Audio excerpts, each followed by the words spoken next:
Bueno, mi nombre es Lucio Cuenca, yo soy de Chile y soy director del Observatorio Latinoamericano de Conflictos Ambientales OLCA, y como tal hemos sido impulsores y parte de una articulación que reúne a organizaciones de distinta naturaleza en Latinoamérica, que da seguimiento y acompaña los procesos de resistencia y articulación frente a la minería, que es el OCMAL. Y bueno, tenemos ya algunos años de experiencia en ese trabajo, y particularmente desde Chile nos ha tocado un rol quizás un poco más especial, porque las transformaciones neoliberales en Latinoamérica parten desde Chile, se experimentan en Chile y luego se han ido transfiriendo como un ejemplo a copiar en el resto de la región, y particularmente en el caso de la minería, pero también de la legislación ambiental, de la legislación minera, de la expansión del monocultivo forestal, agroexportador, etcétera, ¿no? O sea, un modelo mucho más complejo que solo la minería y la afectación del agua. Y en eso hemos hecho, creo, una contribución para fortalecer procesos que permita defender territorios y cuidar la integridad de las comunidades en distintos lugares de Latinoamérica.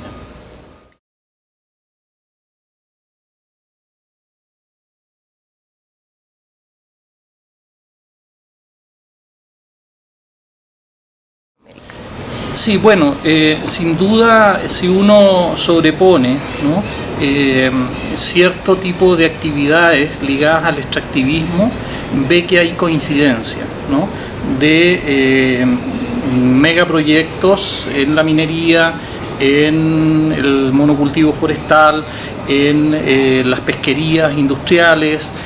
Se ve que la conflictividad en los territorios está asociada a la expansión de esas actividades, ¿no? Y eso, en algunos casos, por el nivel de destrucción intensiva que realizan ciertas actividades, los conflictos se desatan de manera mucho más rápida o más tempranamente, otros más tardíamente, pero en definitiva yo diría que todos estos sectores de extractivismo intensivo en la región tienen asociados niveles de conflictividad.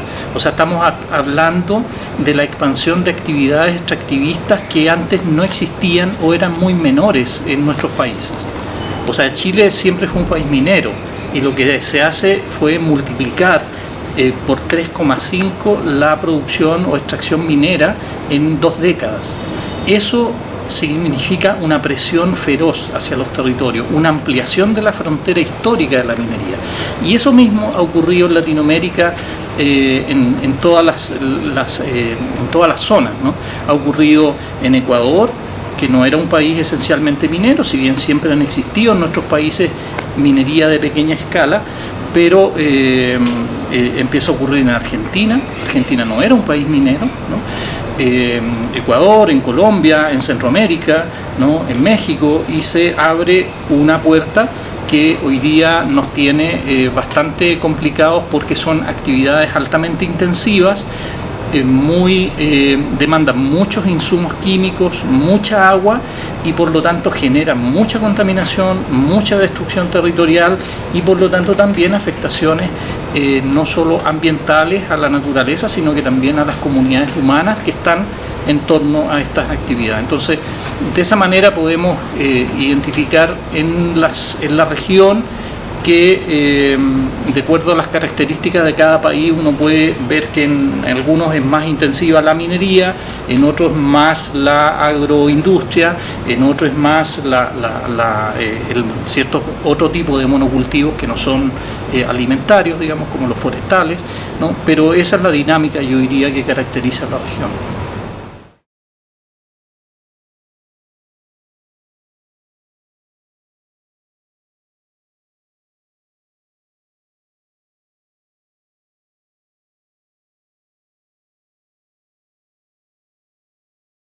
Bueno, yo creo que desde una perspectiva histórica, hoy día tenemos ya algunas décadas de experiencia donde podemos ir analizando y mirando lo que sucedió en Chile de manera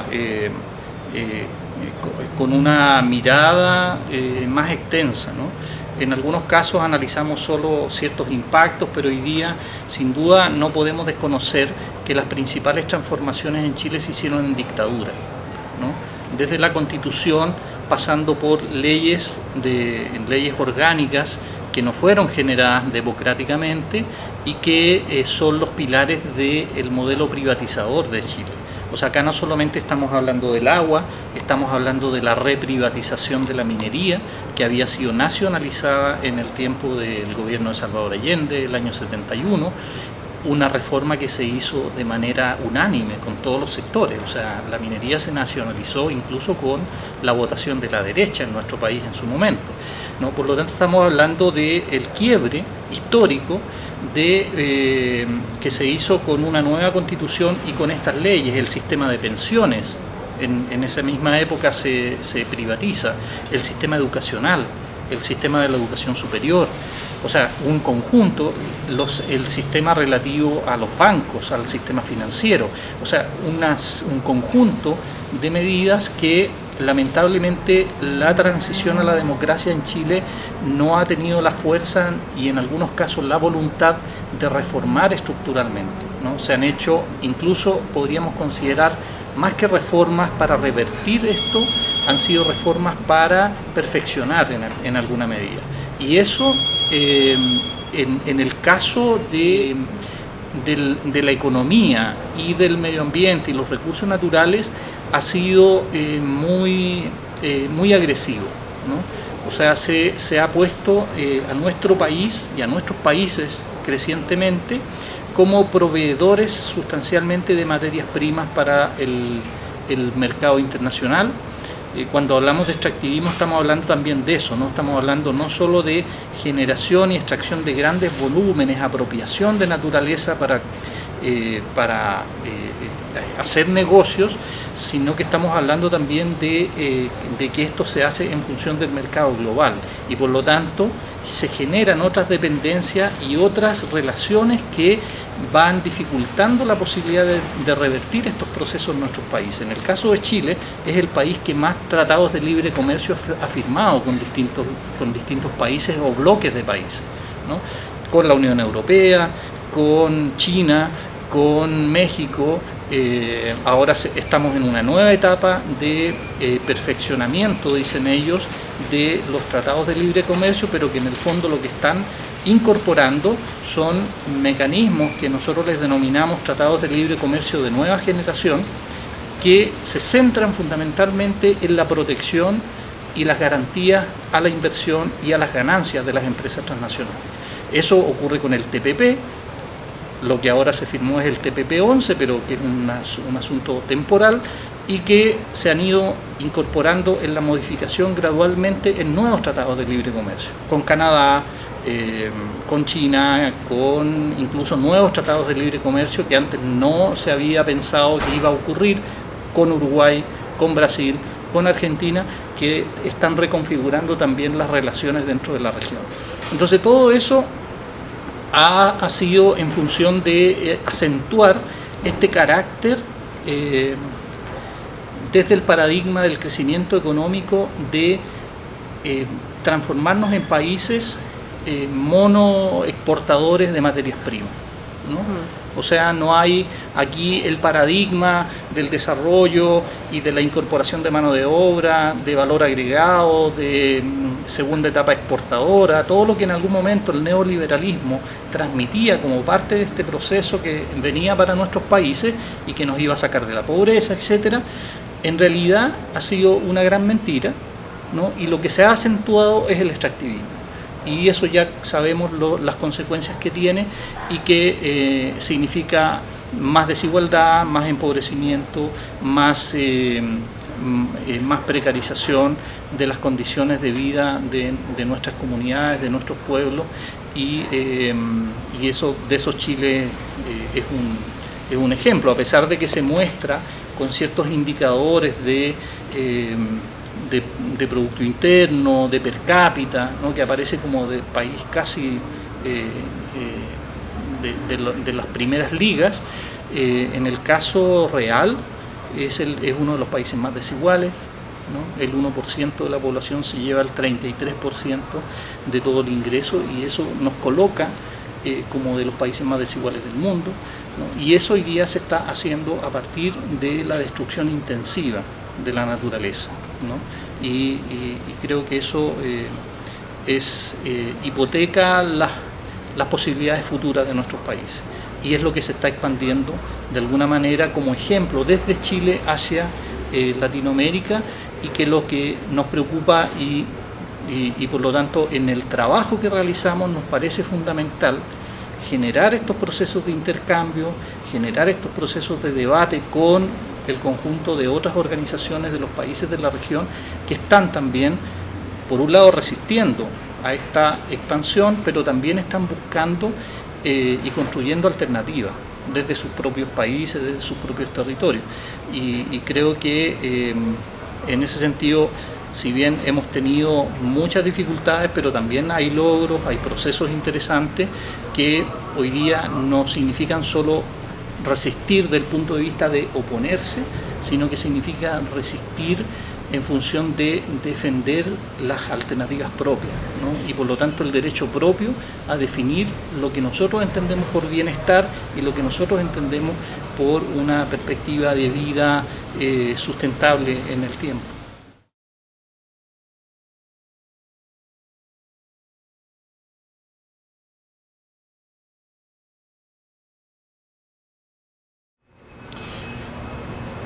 Sin duda, siendo el agua un elemento esencial para la vida, la manera como se ha dado la privatización en nuestro país, yo diría que no existe en ningún otro lugar del mundo.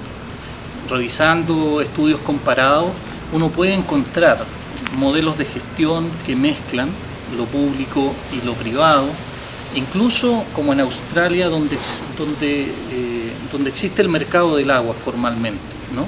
Donde se puede transar estos derechos o estas concesiones.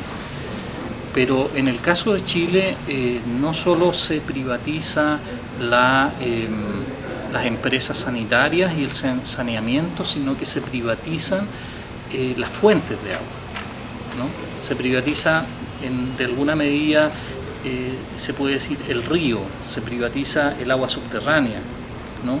Y se introduce una serie de otras modificaciones, ya sea directa o indirectamente, que permiten liberalizar, porque aquí no es solo el tema de privatizar, sino que también de mercantilizar, de introducir ciertas modificaciones que permitieran que el mercado fuera el que regulara todo, ¿no? Y eso es lo que se hizo. Eso se hizo cuando se separó la tierra del agua. Eso se hizo cuando se crearon dos tipos de derechos de aprovechamiento de agua, el derecho consultivo y el derecho no consultivo. Eso se hizo al entregar el derecho de aprovechamiento como un bien real, como un bien inmueble. Por lo tanto, es un derecho de propiedad privada que se puede transar, que se puede heredar, y que el Estado lo entrega de manera gratuita y a perpetuidad. Entonces, eso, de esa manera configurada, no existe en ningún otro lugar del mundo. Hoy día el Estado no tiene capacidad para, por ejemplo, garantizar la provisión de agua potable en ciertos sectores de Chile, porque se ha privilegiado el otorgamiento de estos derechos de aprovechamiento a favor de las empresas mineras o a favor de las empresas agroexportadoras de agricultura intensiva. O sea, en Chile hoy día no se garantiza el derecho humano al agua porque no está establecida una prioridad de uso en la legislación.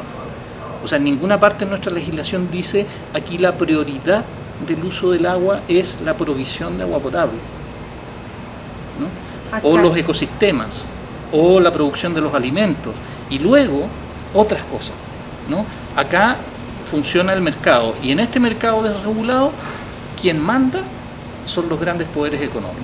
Y esos son las empresas forestales, las empresas mineras sobre todo, las agroexportadoras, por sobre la convivencia que tradicionalmente se dio en los territorios respecto al uso del agua. Siempre ha existido formas de gestión del agua de beneficio individual o familiar o colectivo, ¿no? pero eran las formas, pero no había una transferencia en propiedad para el uso de eso, ¿no? Sino que eran formas de concesión en que el Estado, reconociendo que el agua era un bien nacional de uso público, permite o te entrega alguna autorización para que tú puedas extraer agua del subsuelo o puedas extraer agua de un río, pero eso no constituía propiedad y eso era temporal.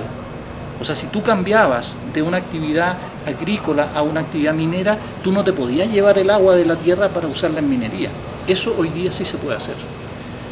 Pero además eso se acompañó de un sistema de desregulación del Estado.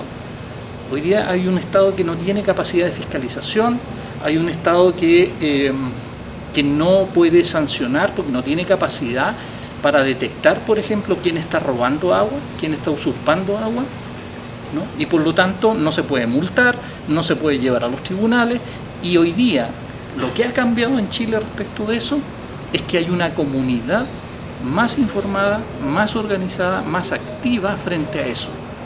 Y eso es lo que ha generado un nuevo escenario, ¿no? Que las evidencias de la crisis hídrica, acompañadas de una comunidad organizada en movimiento, está poniendo sobre la mesa esta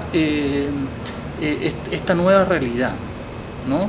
Que frente a una crisis hídrica hoy día hay que empujar a que se vele por los derechos humanos, a que se vele por los ecosistemas, por la vida y el bienestar de la comunidad. Y yo creo que ese es un elemento nuevo que no teníamos hace algunos años atrás, porque aquí estamos hablando de un proceso de privatización del agua que parte del año 81, ¿no? Y que se va consolidando en el tiempo y que le van incorporando algunas pequeñas reformas, ¿no? Y eso que ya se hace en público, en el debate político a nivel nacional hace, no sé, 5, 6, 7 años atrás, de alguna manera el sistema político ha tenido que recoger y han tenido que distintos sectores empezar a plantear que efectivamente estamos frente a una crisis profunda que tiene que ver con la matriz productiva del país y que por lo tanto hay que empezar a revisar todas estas cosas, ¿no? Así como hoy día el sistema de pensiones genera mucha gente más pobre y hay que revisar eso, hay que revisar los temas relativos a el agua, porque es una cuestión esencial para la calidad de vida y la vida de mucha gente.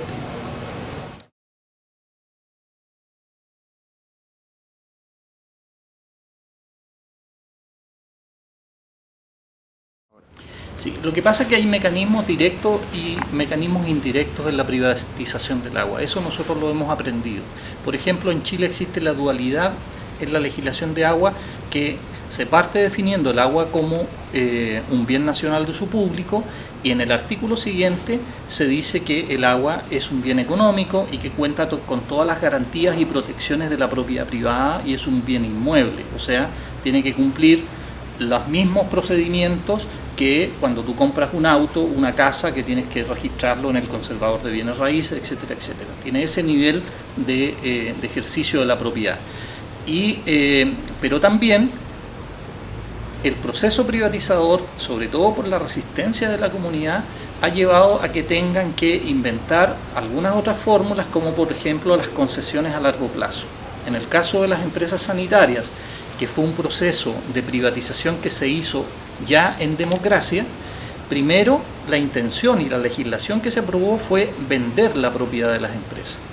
Cuando hubo oposición, tanto de los trabajadores de las empresas sanitarias como de la ciudadanía, cambiaron la legislación y esa que iba a ser una privatización de venta de las empresas, o sea, no solo los derechos de agua, sino que también la infraestructura que por décadas e incluso siglos se ha creado en nuestras ciudades, en distintos lugares, para el funcionamiento del agua potable y el saneamiento, se cambió por una legislación de entregar en concesión, ¿no?, a las empresas, bajo el compromiso que las empresas van a mantener y van a hacer inversiones, y eso queda regulado bajo una superintendencia, ¿no?, en este caso de servicios sanitarios, que depende del Ministerio de Obras Públicas.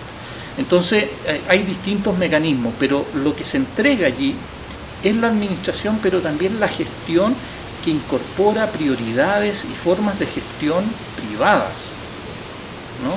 Entonces aquí opera el Estado subsidiario. Acá las empresas sanitarias no tienen la responsabilidad de garantizar el acceso al agua potable.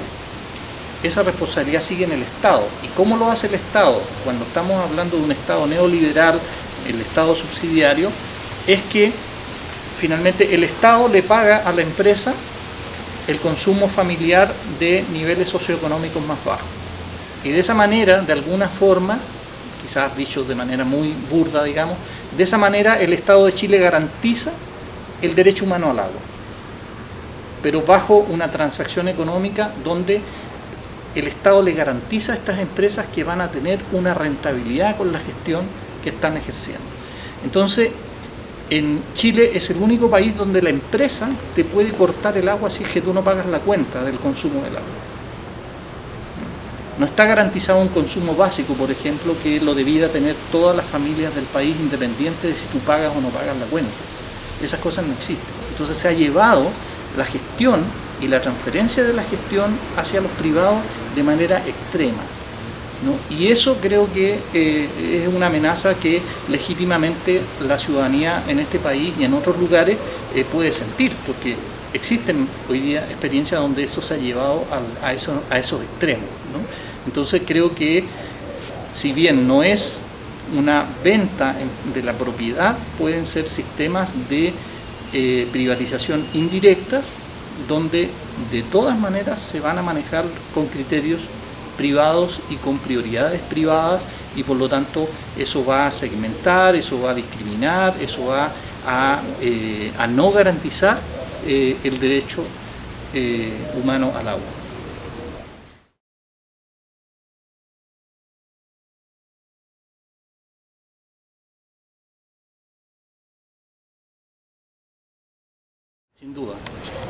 Sin duda porque necesariamente van a cambiar las prioridades. Y aquí estamos hablando del bien común, del bien comunitario, del bienestar del país.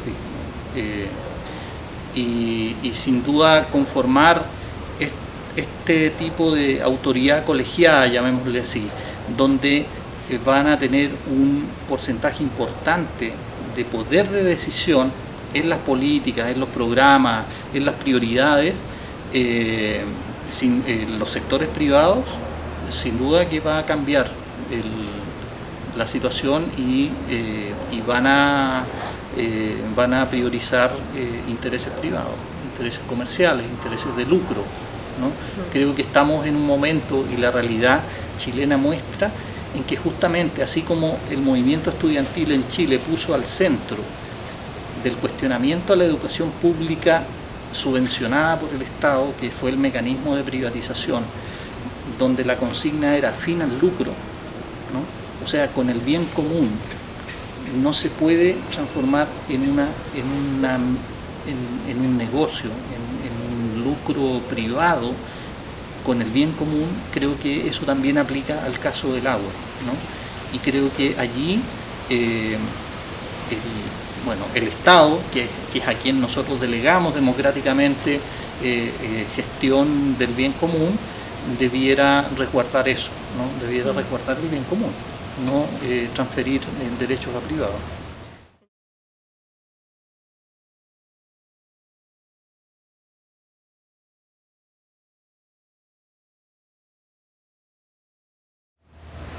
Pienso que sí. Lo fundamental sí. Creo que eso debiera ser elevado a rango constitucional. O sea, en el caso de Chile, por ejemplo, hubo un entrampamiento. La presidenta Bachelet en su programa ofreció elevar a rango constitucional el agua como bien nacional de uso público. Finalmente se dieron cuenta que si no eliminaban la cláusula que establece que los derechos de aprovechamiento de agua se entregaban en propiedad a los privados y por lo tanto se protegía bajo todas las cláusulas de protección a la propiedad privada, no podía haber elevación del agua a rango constitucional como bien de uso público. Y finalmente eso trabó las posibilidades de avanzar en que el agua sea considerada un bien nacional de uso público o un bien público y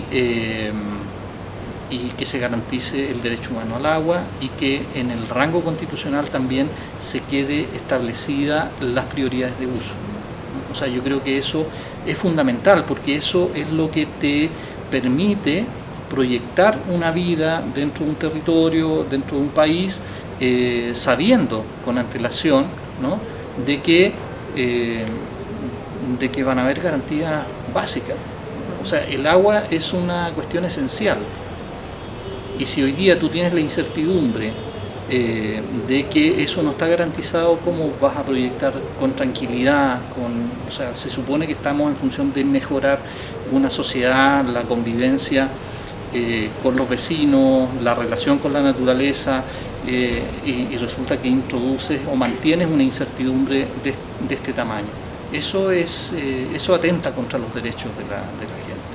Y yo creo que eso debiera llevarse a rango constitucional en nuestros países, de no solo garantizar el bien común o bajo las fórmulas que garanticen el bien común en cada uno de los países, sino que también las prioridades de uso del agua en nuestro país, ¿no? Se supone que 30 años de gestión privada del agua, con el paradigma que está detrás de esto, que es el mercado el que resuelve, ¿no? Hoy día nos damos cuenta que, o sea, hay un porcentaje que uno puede adjudicar al cambio climático, ¿no? Pero hay estudios en Chile que ya nos muestran que eso es un porcentaje, es una parte limitada del impacto, la responsabilidad del cambio climático. Hay otra amplia responsabilidad que tiene que ver con las decisiones que los países estamos haciendo respecto a la matriz productiva, y eso es la minería, el extractivismo, ¿no?, el monocultivo forestal, agrícola, etcétera. Y eso en nuestro país, por ejemplo, tiene hoy día a más de 60 comunas. En Chile estamos en el invierno, en la época del año donde hay más precipitaciones, y sin embargo hay 65 comunas que están declaradas en escasez hídrica. Son 2,5 millones de personas que están con una situación de precarización en el uso del agua, ¿no? Chile ha tenido, el Estado, por ejemplo, entre el año 2008 y el 2011 tuvo que invertir 150 millones de dólares en camiones aljibe, en trasladar agua en camiones para poder proveer a comunidades que han perdido sus fuentes de agua producto de esta crisis, ¿no? Entonces, eso sin duda está precarizando la vida de mucha gente, no solo en las zonas rurales, sino que también son incertidumbres que se han introducido en zonas urbanas donde está la amenaza de quedarse sin agua para consumo humano. Y yo creo que eso, de eso tenemos que aprender, ¿no? Y creo que como experiencia de impactos que ha causado el modelo privatizador del agua de Chile, creo que tenemos la responsabilidad de mostrar. No podemos taparnos los ojos frente a eso, ¿no? O sea, no podemos mostrar por un lado PIB o Producto Interno Bruto o per cápita si no estamos mostrando la desigualdad y si no estamos mostrando la situación de precarización que a mucha gente se le somete en distintos lugares de Chile. Hoy día no es solo el norte de Chile, que es el desierto. O sea, hoy día esta es una situación extendida a lo largo de todo el territorio.